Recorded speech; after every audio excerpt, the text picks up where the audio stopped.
Hi, I'm Erin from Fangirl. It's just nice to talk to you. I grew up watching Magnum P.I. Like it was like must-see TV with my dad. Like it was our bonding moment. And Hmm. TC was always one of my favorite characters.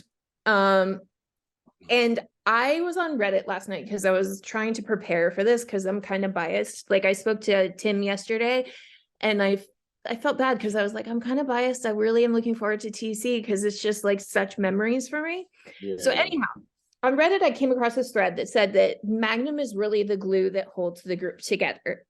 However, I would strongly argue that TC and Rick are really the glue that holds the group of friends together. Yeah.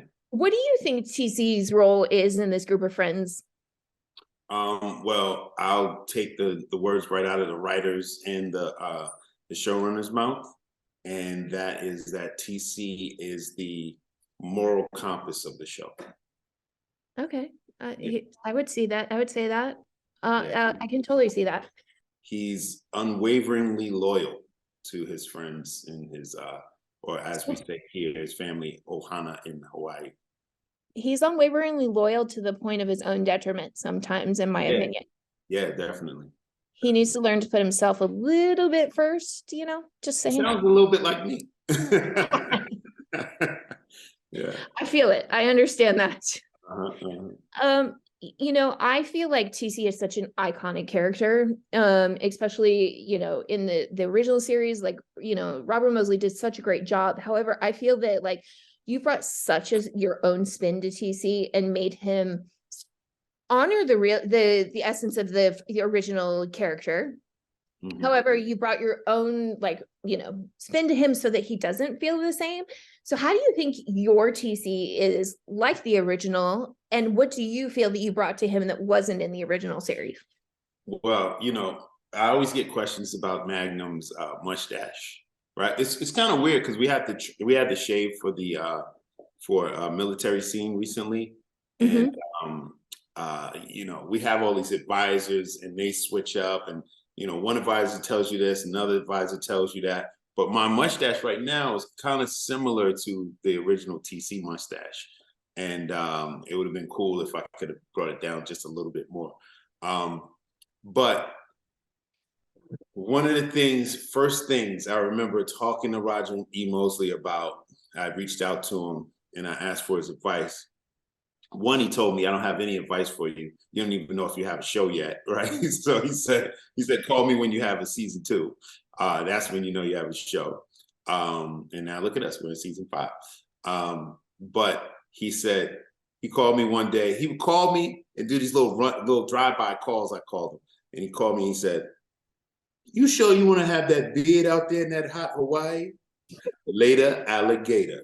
And he would just hang up. Like he would just do stuff like that, right?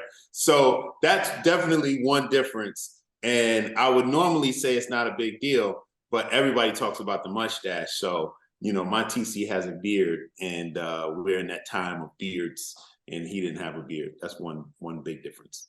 I've never thought of it, but now like I see it totally. Like that's honestly that's kind of funny that he calls and says that, and it like just I'm really gonna miss his drive-by phone calls and yeah. texts.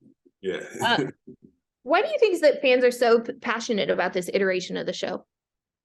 I think when we first started, we got a little bit of a flack for rebooting a show. And whenever something is rebooted, you always hear people kind of try to poo-poo the idea of that. Which is cool because they're just protecting, a part of their childhood, a part of their memories. They don't want you getting in there and grabbing their memories and using it. So I understand that, but I think that that's just a human way of telling stories. We tell stories over and over and over again. We have family members that come for Christmas or Thanksgiving, and they tell those stories that the same stories been telling for 20 years. You know what I'm saying? So, So true.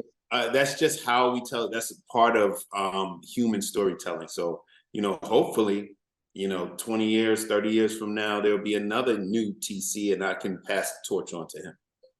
I like that. I like that you're thinking ahead.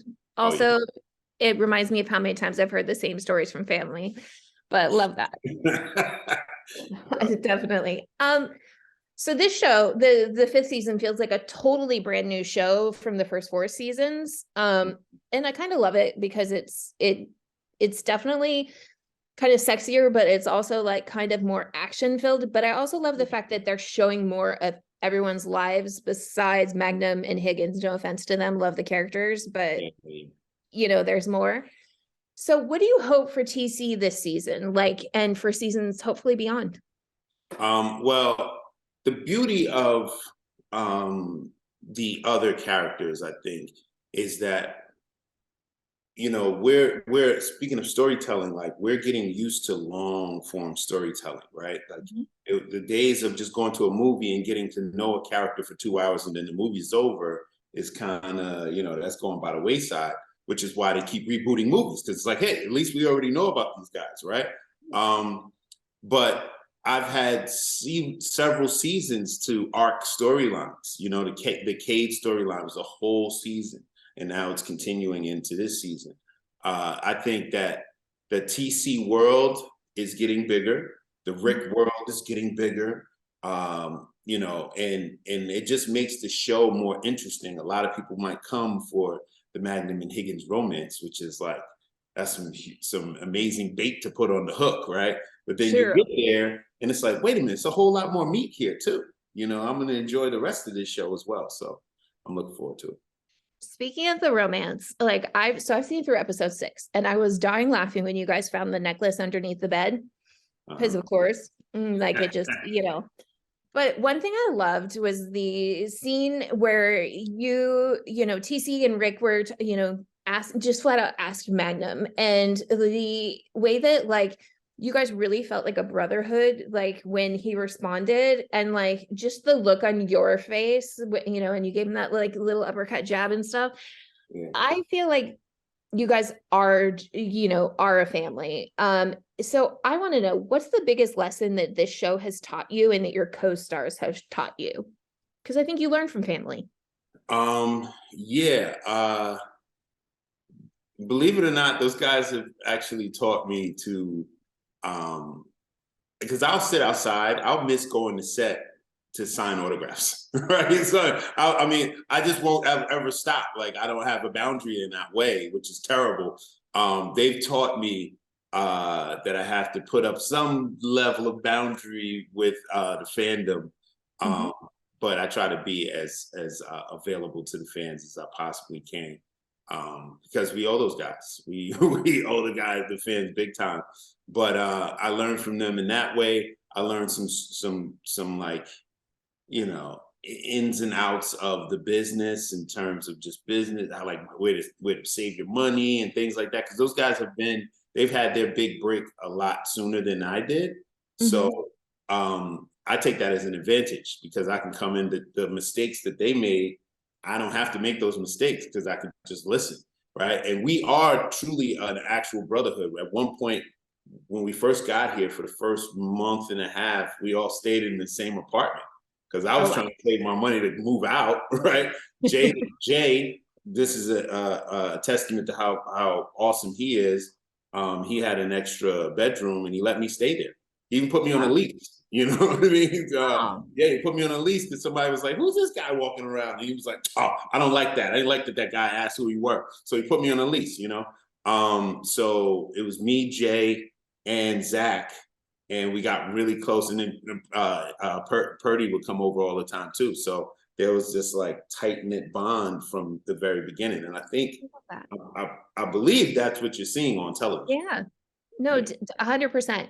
So my last question, I was reading up on you for this interview, and I read your website, and on your website you say that you're really invested, you're an actor, you're invested in it, but you're invested now in also family and a legacy. So what legacy do you hope to leave? Oh man, it's interesting. I woke up this morning actually thinking about Roger E. Mosley, right? And so I've been thinking of ways that I would love to honor him in some way. And me and Purdy were sitting in the chopper 2 days ago. We were shooting some scenes in the chopper, and one of our one of our crew wanted to take a selfie with us, right? And he was like, I never asked you guys for this, but I never want to bother you guys, but I would love a selfie. And I was like, oh man, go right ahead, please, man. Don't even ask, right? And he took the selfie, and I said to him, I said, I had these ideas that Roger would be in the helicopter with me. It would be like so awesome to have us both in the helicopter, because he came up with the idea that his character on the show, Bookie, was actually afraid of helicopters, which is very ironic and funny, right? He just had like great ideas like that. And so I had this idea that he would lose a bet to me, and he would have to come up with me in the helicopter, and it would be both TCs in the helicopter, right? But since he passed away over the summer, that opportunity is not there. So part of legacy is just really just seizing the moment in the opportunity while you have it, and just try to honor your experience on a daily basis, right? And I hope, right, that people can look back years from now and say, that guy left something for me to look up to, a little something for me to have. I got a donut shop down the block, and I'm trying to get them to make a TC donut, and I feel like even that can, because I love donuts. I love donuts. I ate one before this interview. Yeah. So I'm thinking a chocolate donut with orange sprinkles and yellow sprinkles, so it'd be like the stripe, like the helicopter. So I'm gonna get them to make that TC donut, and maybe even do like a press thing, and just to leave something to the island when I'm not here. I love that, and I also love that you guys are back in the copter, because I miss that. Definitely. We in there. I'm actually shooting in the chopper tomorrow. Yay! Yeah. Thank you so much. And Zach is directing it, which is really so cool. Yeah. This is an episode he's directing, and he was directing me and Purdy in the chopper a couple of days ago, and he has us in the chopper on Friday. Amazing. Well, thank you so much for your time. I really did appreciate it, and I love your character. I love the way you play it, and I hope to see more of the show soon.